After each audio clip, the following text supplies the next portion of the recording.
bertemu lagi dengan Rizka Dila di Cetak Gol edisi 19 Januari 2021. Kali ini kita banyak informasi sepak bola yang menarik dan terupdate. Maka dari itu tonton video ini sampai habis.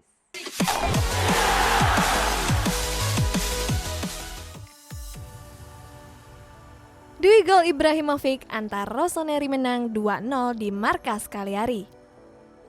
Arsenal menang 3-0 atas Newcastle United. Phil Neville resmi jadi pelatih Inter Milan. David Alaba resmi ke Real Madrid. AC Milan pinjam Fikayo Tomori. Mario Mandzukic resmi ke AC Milan. Dele Alli tinggalkan Tottenham. Torino pecat pelatih Marco Giampaolo. Arturo Vidal bantah jadi pengkhianat. Sir Alex Ferguson ternyata kagumi performa Kieran Tierney. PSG ikut perburuan Messi. Kedatangan Ozil banyak diawasi. PSSI tentukan nasib Shopee Liga 1 Rabu besok. Marcus Rashford membuat rekor offside. Chelsea inkonsisten. Milik segera bergabung ke Marseille. Inter tak pinjamkan Eriksen cuma-cuma. Aubameyang kembali. Jack Wilshere gabung Bournemouth. Kane kejar Salah di top skor EPL. Kante absen jelang kontra Leicester City. Andrea Pirlo kesulitan di Juventus. Salah ingin bertahan di Liverpool selama mungkin. Setan Merah fokus melawan Fulham. Van de Beek masih bisa sukses di Manchester United. Ozil antusias bermain di Fenerbahce. Messi terancam diskors 4 laga. Thailand pertanyakan karantina di Indonesia. Timnas Indonesia mendapatkan 178 vaksin. Tinggalkan Arsenal. Siapa yang paling merasa kehilangan sosok gelandang 32 tahun itu? Ozil sudah tidak bermain untuk Arsenal sejak Maret 2020 atau hampir setahun lamanya. Ozil juga tidak disertakan dalam skuad Arsenal musim ini, baik di kompetisi domestik maupun Eropa. Pria kelahiran Jerman ini lantas memilih hengkang ke Fenerbahce.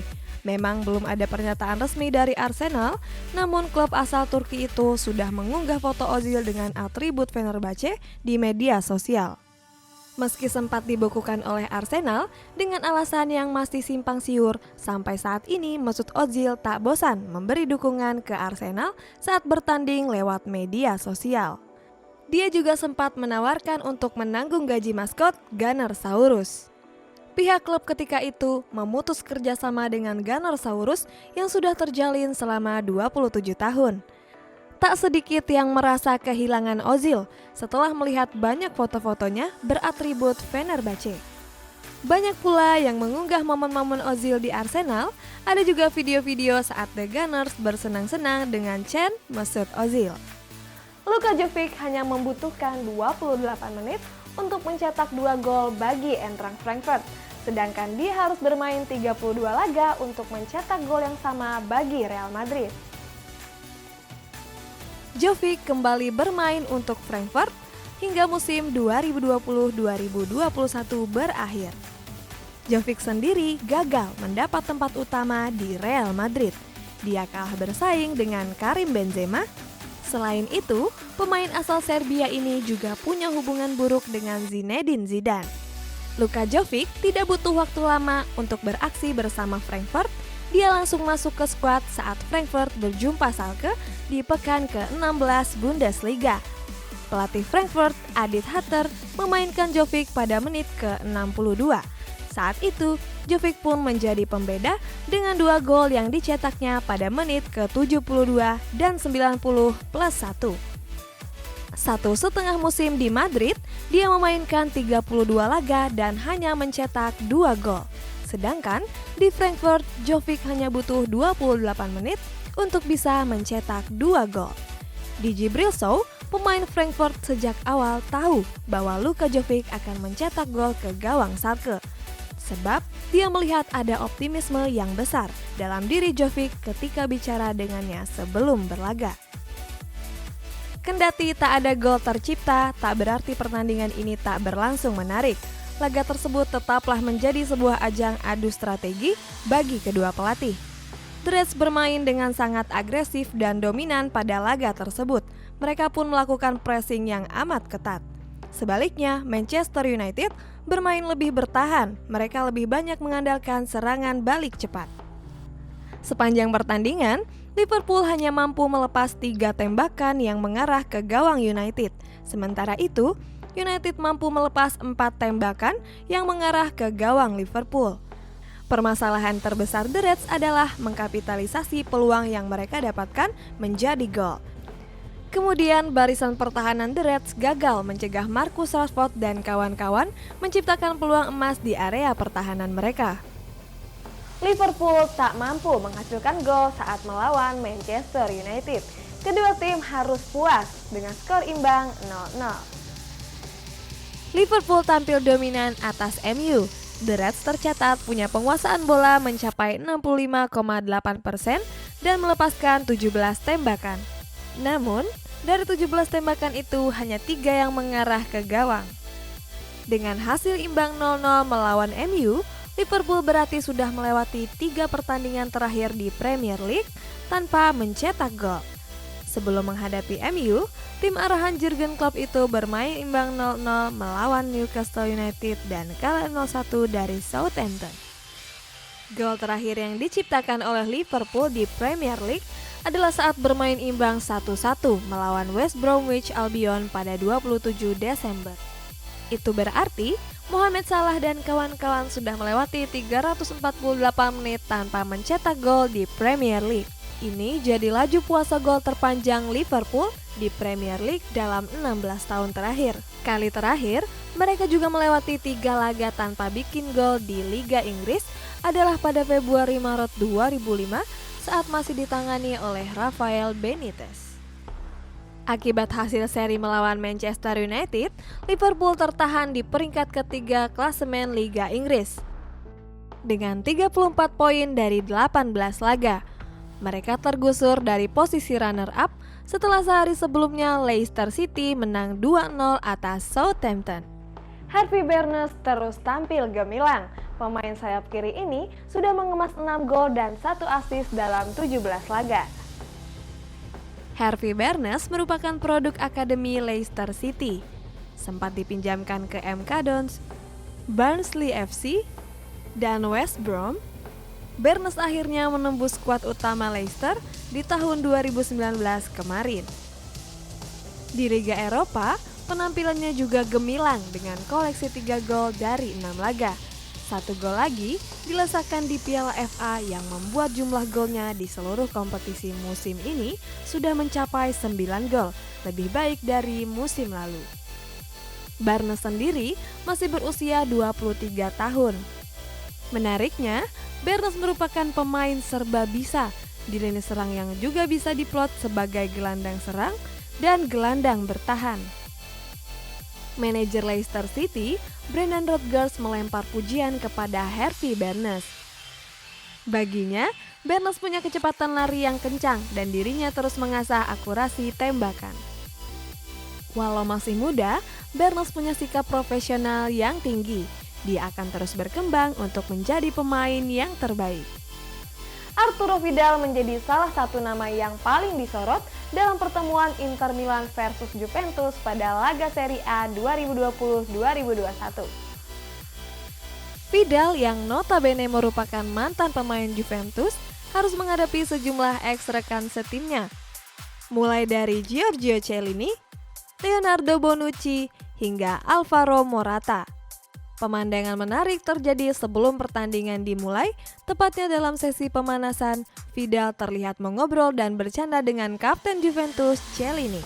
Spekulasi mengenai Vidal masih cinta Juventus pun seakan langsung sirna jika melihat performa luar biasa yang ditunjukkan gelandang internasional Chili tersebut.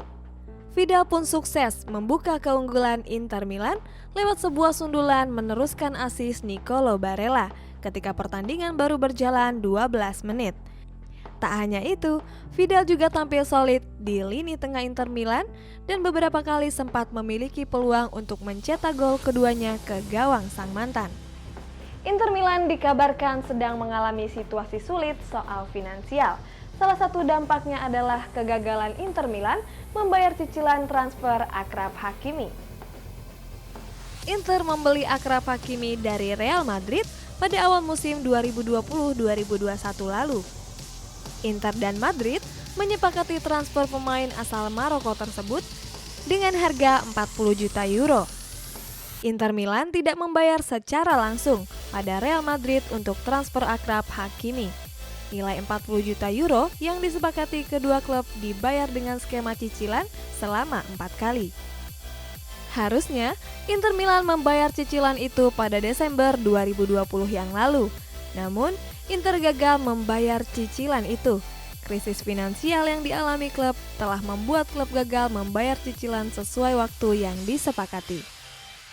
Krisis yang dialami Inter Milan terhitung cukup rumit. Pemilik Inter Milan, Steven Zen, tengah dalam situasi yang sulit.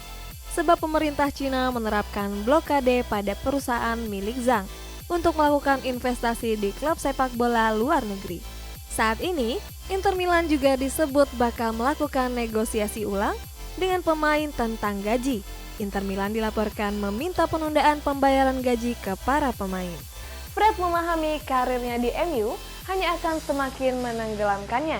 Dia berusaha bangkit dari kegagalan ketika dipoles Jose Mourinho. Gelandang Manchester United, Fred menceritakan bagaimana dia berjuang keras untuk membalikan keadaan. Dari yang semula dicap transfer flop menjadi pemain yang mulai diperhitungkan di Old Trafford. Di awal-awal karirnya di Manchester, pemain kelahiran Brazil itu memang kesulitan beradaptasi. Bahkan, dirinya pun bukanlah pilihan utama di tim. Namun, sejak Ole menggantikan Jose Mourinho, Fred memperlihatkan lonjakan performa. Dari hari ke hari, Fred menjadi semakin kuat dan sekarang dia menjadi bagian tak terpisahkan dari keberhasilan skuad Solskjaer merebut tahta klasemen sementara Liga Premier dari genggaman Liverpool. Manchester City selalu bersaing untuk meraih gelar juara Liga dalam satu dekade terakhir. Salah satu alasannya adalah karena mereka memiliki lini serang yang sangat tajam. The Citizen punya pemain sekaliber Sergio Aguero. Akan tetapi, sekarang Aguero sudah semakin menua. Pemain asal Argentina itu sudah berusia 32 tahun.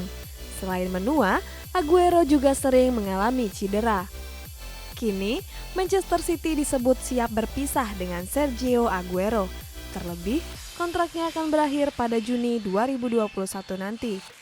The Citizen juga berharap bisa memboyong bomber baru pada jendela transfer musim panas nanti. Untuk itu, mereka juga dibekali dana sebesar 200 juta pound sterling atau sekitar 3,8 triliun rupiah. Dengan dana besar tersebut, kabarnya Manchester City bakal datangkan Romelu Lukaku dari Inter Milan. Namun, City juga disebut siap saja memberikan Aguero kontrak baru, asalkan Aguero bisa membuktikan bahwa dia bisa fit lagi di sisa musim ini. Bayern sepertinya akan disalib oleh RB Leipzig ketika pekan lalu secara mengejutkan kalah 2-3 dari Borussia Mönchengladbach. Padahal, Bayern sempat unggul 2 kali pada laga itu. Tapi, Bayern masih dinaungi Dewi Fortuna ketika Leipzig justru ikut-ikutan kalah dari Borussia Dortmund dengan skor 1-3. Alhasil, Bayern masih di puncak Bundesliga dengan 33 poin, unggul 2 poin dari Leipzig di posisi kedua. Tak cuma Leipzig, dua pesaing Bayern di 4 besar pun ikut-ikutan gagal menang. Diawali kekalahan 0-1 Bayern Leverkusen dari Union Berlin, giliran Borussia Dortmund yang juga gagal menang. Dengan demikian, Leverkusen dan Dortmund sama-sama masih tertahan di urutan ketiga dan keempat dengan 29 poin, selisih 4 angka dari Bayern. Jarak yang dapat melebar jadi 7 angka, andaikan Bayern menaklukkan Freiburg. 3 poin sepertinya mudah saja didapat Bayern Munchen, karena mereka menang 17 kali dari 20 pertemuan terakhir dengan Freiburg di kandang. Jadi, akankah FC Hollywood berlari seperti halnya musim lalu? Sebagai catatan, usai kalah 0-2 dari Gladbach di pekan ke-14, Bayern tidak terkalahkan sampai akhir musim dan jadi juara. Di musim ini, AC Milan memang sudah punya skuad yang solid. Tapi, pelatih Stefano Pioli merasa timnya masih bisa lebih baik lagi. Dengan begitu, Pioli berusaha memperkuat lini pemainnya, terutama di garis depan. Perburuan AC Milan mengarah ke satu nama, yakni Mario Mandzukic. Sampai sekarang, Mandzukic masih berstatus sebagai pemain bebas transfer. Media Milan News dan Calcio Mercato bilang, Mandzukic akan menandatangani kontrak berdurasi 18 bulan. Keputusan ini terbilang bagus, mengingat Mandzukic masih gacor walaupun sudah berumur 34 tahun. Sebelum dapat penawaran dari AC Milan, Mandzukic juga jadi incaran klub lain, termasuk klub Premier League Newcastle United. Di Italia, Mandzukic pernah memperkuat Juventus dan menangi 4 gelar Scudetto. Neymar dianggap sebagai salah satu bintang paling fenomenal di permainan ini. Pemain asal Brazil berusia 28 tahun itu menjadi pemain termahal dalam dunia sepak bola ketika ia meninggalkan Barcelona dan bergabung ke PSG pada 2017. Tapi, Neymar dikenal dengan reputasinya dalam melakukan diving selama bertahun-tahun dan kerap dikritik sepanjang karirnya. Rupanya, hal itu berdampak pada Neymar dan ia sempat terpikir untuk berhenti bermain sepak bola. Meski begitu, ia mengaku sudah belajar untuk bagaimana mengabaikan para haters. Neymar yakin media sosial memudahkan bagi orang-orang untuk menyerang dirinya, tapi dia berusaha untuk tidak membiarkan pendapat orang lain yang mengganggu dirinya. Neymar tidak pernah menanggapi komentar-komentar orang dengan serius. Dia tidak suka membaca hal-hal yang tidak penting, terutama dari haters. Itulah sejumlah berita terhangat hari ini. Terima kasih sudah nonton videonya sampai habis. Kalau kamu suka, jangan lupa like dan share. Dan jangan lupa juga subscribe untuk lihat aku setiap hari dan dapetin informasi setiap harinya. Saya Rizka Dila pamit undur diri dan sampai jumpa.